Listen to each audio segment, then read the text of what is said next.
This system automatically adapts the headlights according to the driving conditions to maintain optimal lighting for the driver without disturbing other road users. To set this up, please use the Settings menu on the touchscreen. Choose Vehicle, then Vehicle Lighting.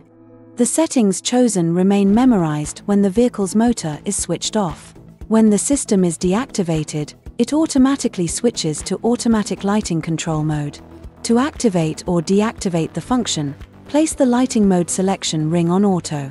You don't need to do anything else. Your Peugeot will now automatically manage lighting according to your speed and weather conditions, whether you're in town, on a motorway, or on a country road.